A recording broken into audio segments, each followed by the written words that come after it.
बच्चों मैं आपसे जो डिस्कस करने जा रहा हूँ वो है चैप्टर शेयर्स यानी अकाउंटिंग फॉर शेयर कैपिटल का क्वेश्चन नंबर 90। एडिशन है ये 2019। क्वेश्चन कुछ इस तरह से है बच्चों कि सुपरस्टार लिमिटेड ने इशू किया है prospectus for inviting application for 2000 shares और ₹10 each at a premium of ₹2 पर शेयर।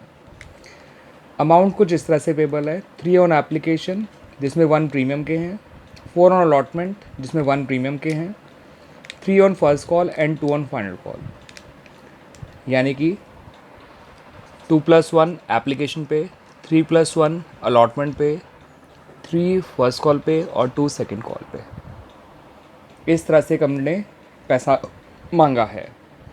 एप्लीकेशन आई है 3000 शेयर्स की। एप्लीकेशन आई है 3000 शेयर्स की, कंपनी ने इशू किए हैं केवल 2000 शेयर्स, यानी इशू ओवर सब्सक्राइब्ड हो गया।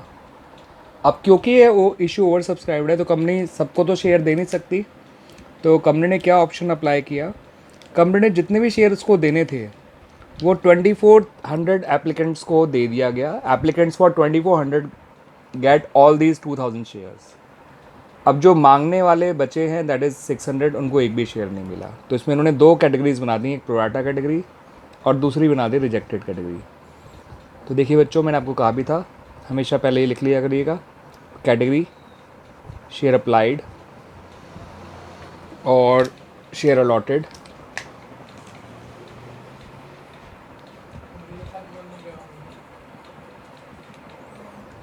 तो फिर आपका जो है नेक्स्ट कॉलम होता है कि इन लोगों ने पैसा दिया कितना है। ये तो समझ में आ गया ना आप लोगों को। 2400 वालों को 2000 शेयर्स दे दिए, बाकी 600 को रिजेक्ट कर दिया। फिर कंपनी ने कितना पैसा लिया होगा, तो application money received, application money received, कितना मनी रिसीव किया, ये निकालने के लिए 2400 इंटू 3 करा जाएगा, जो कि एप्लीकेशन मनी है। क्योंकि लोगों ने अप्लाई तो 2400 के लिए किया है, यहाँ पे 600 के लिए किया है, तो इनको एप्लीकेशन मनी से इंटू कर दो दोनों को, तो ये हो जाएगा 7200, ये हो जाएगा 1800। ठीक है बच्चों। फिर देखिए ये एप्लीकेशन मनी ट्रांसफ़र कैसे किया गया। इस जो एप्लीकेशन मनी रिसीव हुआ है दैट इज़ 9000 रुपीज़, इसको डिस्पोज ऑफ कैसे किया गया। इसको डिस्पोज ऑफ करने के लिए कुछ पैसा शेयर कैपिटल में जाएगा, कुछ पैसा सिक्योरिटी प्रीमियम रिजर्व में जाएगा, क्योंकि एप्लीकेशन भी प्रीमियम है तो कुछ पैसा आपको सिक्योरिटी प्रीमियम रिजर्व में ट्रांसफ़र करना पड़ेगा, कुछ पैसा शेयर अलॉटमेंट में जाएगा जो जाता ही है प्रोराटा कैटेगरीज का। ठीक है, कुछ पैसा रिफ़ंड हो जाएगा, ज़रूरत पड़ी तो पैसा कॉल से एडवांस में भी जा सकता है, तो कॉलम बना दिया है, ज़रूरत नहीं पड़ी तो नहीं भरेंगे इसमें। इन दोनों कॉलम में अमाउंट कैसे फिल करेंगे वो समझिएगा। जितने शेयर आपने लोगों को अलॉट किए हैं उतना ही आपको जो है उससे ही मल्टीप्लाई करना है, और इंटू ₹2 और इंटू ₹1, क्योंकि एप्लीकेशन में ₹2 उसके थे कैपिटल के और ₹1 प्रीमियम का था। तो 2000 into 2 that is 4000 and 2000 into 1 that is 2000। आप इनका ध्यान रखिए, जिनको आपने रिजेक्ट किया है उनका आपका सीधा सीधा पैसा रिफ़ंड कर दीजिए, कि उनका पैसा कहीं और नहीं जाना, सीधा रिफ़ंड ही होना है। ठीक है बच्चों। तो जिनको आपने प्रोराटा बेसिस पे शेयर अलॉट किए थे उन्होंने पैसे तो दिए हैं 7200, जो कि हमने 2400 इंटू 3 करके निकाला था, लेकिन इनका जो पैसा कैपिटल में गया वो 4000, सिक्योरिटी में रिजर्व में गया वो 2000। अभी भी इनके 1200 रुपये बचे हुए हैं, आप देख सकते हैं 7200 minus 6000 that is only 1200 rupees अभी भी बाकी है इनके।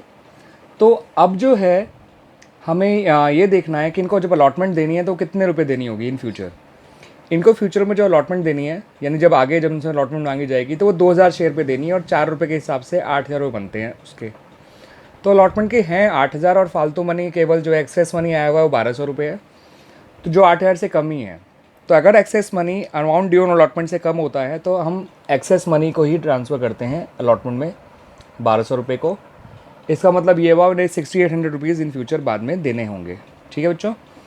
तो इनका पैसा अलॉटमेंट में ही जो है यूटिलाइज़ हो गया, कॉल की नौबत ही नहीं आई, रिफ़ंड की तो बिल्कुल भी नौबत नहीं आई। तो यानी कि अब ये पैसा कैसे कैसे यूज़ होगा वो देखिए। 9000 का, 9000 में आपको सिंपली कहा गया है 4000 गया कैपिटल में, 2000 गया सिक्योरिटीज़ प्रीमियम रिजर्व में, 1200 जाएगा आपका अलॉटमेंट में, और 1800 जाएगा आपका बैंक में। कॉल से एडवांस में फ़िलहाल कुछ नहीं जाएगा। तो इस तरह से हमने इस पूरे पैसे को डिस्पोज ऑफ कर लिया। अब चेक करके देख सकते हैं इन चारों को जोड़ेंगे तो आपका पूरा 9000 भी आएगा।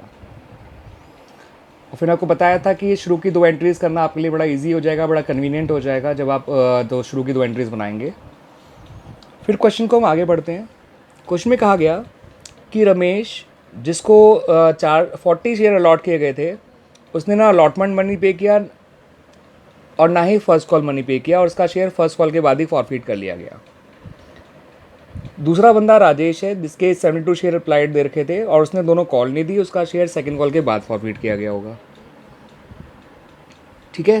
फिर ये भी कहा है कि इन्होंने केवल 80 शेयर रीइशू किए हैं, 9 पर शेयर बेचा है फुली पेड ऑफ कृष्णा को, जिसमें रमेश के सारे शेयर इंक्लूडेड हैं। तो रीइशू तो बात की बात है। पहले बात करते हैं इनके एरियर्स की। तो पहले हम रमेश के लिए करेंगे कैलकुलेशन। तो रमेश के लिए आपको ध्यान रखना पड़ेगा, रमेश के अलॉटेड शेयर देंगे तो अप्लाइड निकाल लीजिए। मैंने आपको बताया था जो भी बंदे प्रोराटा कैटेगरी होते हैं उनके अलॉटेड अप्लाइड शेयर दोनों पता होने चाहिए। तो रमेश के आप अप्लाइड शेयर निकाल लीजिए। अप्लाइड शेयर निकालने हैं, इसलिए अप्लाइड वाला प्रोपोर्शन ऊपर आएगा उन एप्लीकेंट्स का, उनकी कैटेगरी का, और अलॉटेड वाला प्रोपोर्शन नीचे आएगा इनटू इसके अलॉटेड शेयर।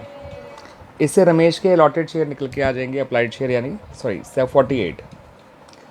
फिर रमेश के वो निकाल लीजिए वहाँ कि उसने कितना एक्सेस एप्लीकेशन मनी दिया होगा। तो एक्सेस एप्लीकेशन मनी निकालने का तरीका बड़ा आसान है बच्चों। उसने 48 शेयर मांगे, उसे 40 शेयर मिले, तो उसने 8 शेयर एक्स्ट्रा मांगे हैं और एप्लीकेशन मनी 3 रुपये पर शेयर है। तो उसका एक्सेस एप्लीकेशन मनी आ गया 24 रुपये। ठीक है बच्चों। अब देखिए, फिर आपको जो है अलॉटमेंट का उसका एरियर निकालना है, क्योंकि रमेश ने अलॉटमेंट नहीं दिया। तो उसका एरियर ऑन अलॉटमेंट देखिए कैसे निकलेगा बच्चों। उसके अलॉटेड शेयर 40 हैं, उसे अलॉटमेंट 4 रुपये देनी है, तो 160 रुपये हो गया। 160 में से 24 माइनस कर देंगे, ये बचेगा 136, यानी इसका अलॉटमेंट पे जो एरियर आया है वो ₹136 आया है। क्लियर हो गया बच्चों। इसका जो फर्स्ट कॉल का एरियर है उसे निकालने में ज़्यादा दिक्कत नहीं आएगी, क्योंकि अलॉटमेंट पे एरियर निकालने में दिक्कत इसलिए आती है क्योंकि हमें एक्सेस मनी जो पहले आया होता है उसको डिडक्ट भी करना होता है। अगर कोई नॉर्मल बंदा होता जिसका प्रोराटा कैटेगरी में शेयर अलॉट नहीं हुए होते और उसको 40 शेयर दिए गए होते तो उसका एरियर 160 आता, बट इसका एरियर आया 136 बिकॉज ऑफ दिस ₹24। अब इसका एरियर ऑन फर्स्ट कॉल भी निकाल लीजिए। तो इसका एरियर ऑन फर्स्ट कॉल आ जाएगा इज इक्वल टू, उस पर 40 शेयर हैं, फर्स्ट कॉल 3 रुपये की है, तो इसका एरियर ऑन फर्स्ट कॉल 120 आ जाएगा। ध्यान रखिएगा, इसका मैंने अलॉटमेंट का एरियर भी आपको बता दिया और फर्स्ट कॉल का एरियर भी बता दिया। सेकंड कॉल पे इसका एरियर निकलेगा नहीं, क्योंकि उससे पहले इसका शेयर फॉरफिट हो गया बच्चों।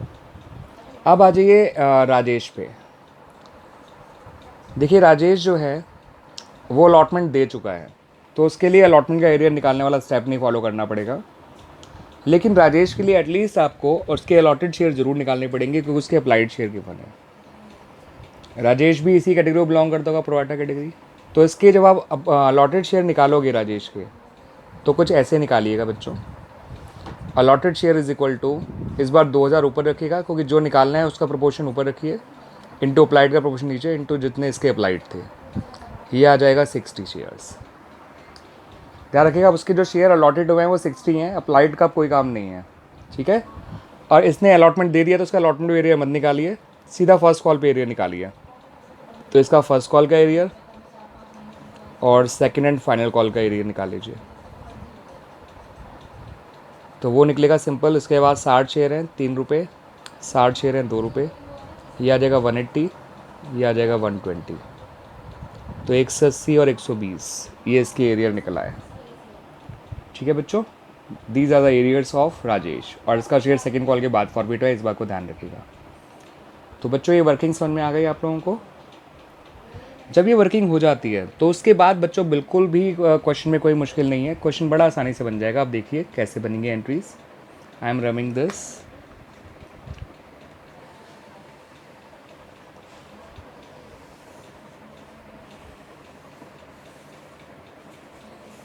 याद रखिएगा, हमने उसका अलॉटमेंट का एरियर इसलिए नहीं निकाला राजेश का, क्योंकि उसने अलॉटमेंट दे दिया है, इसलिए उसका एक्सेस मनी निकालने की भी जरूरत नहीं है, क्योंकि एक्सेस मनी केवल अलॉटमेंट तक ही एडजस्ट हुआ था और अलॉटमेंट वो दे चुका है। तो that's why there is no need to find out his excess money and arrear on allotment Rajesh के केस में।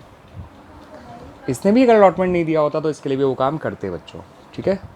एक्सेस मनी ऑन एप्लीकेशन निकालते और फिर उसका एरियर ऑन अलॉटमेंट निकालने के लिए उस एक्सेस मनी को माइनस कर देते। अब आ जाइए एंट्रीज़ पे। आप जानते हैं पहली एंट्री जो बनाई जाएगी वो बनेगी bank account debit to share